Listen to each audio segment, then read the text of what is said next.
Hi, I'm Heather and this is my virtual root cellar tour. It's February 11th and I just wanted to show you what you can store all winter. You can store carrots. It's better if you cut the tops off or they'll start growing. It's better if they look like this. These ones will sprout and they'll spoil first. You can store leeks. These are getting near the end of their life, but there's still some good food quality left in there.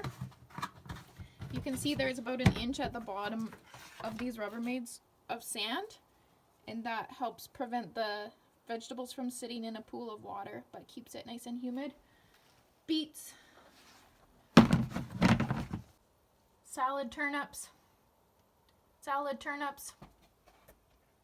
parsnips. This is really pushing it for parsnips. Usually they're rotten by now. Some skinny little daikon radishes.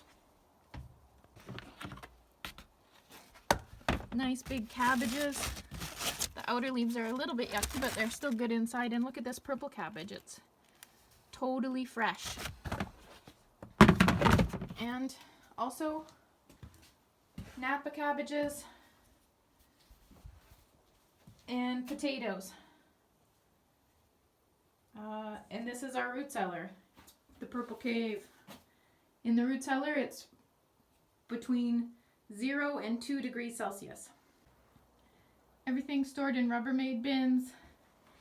And all the root vegetables have an inch of sand on the bottom, and the cabbages have an inch of sand on the bottom. And the potatoes are stored in crates with airflow or cardboard boxes. I think the cardboard boxes are winning the storage challenge. They're working the best.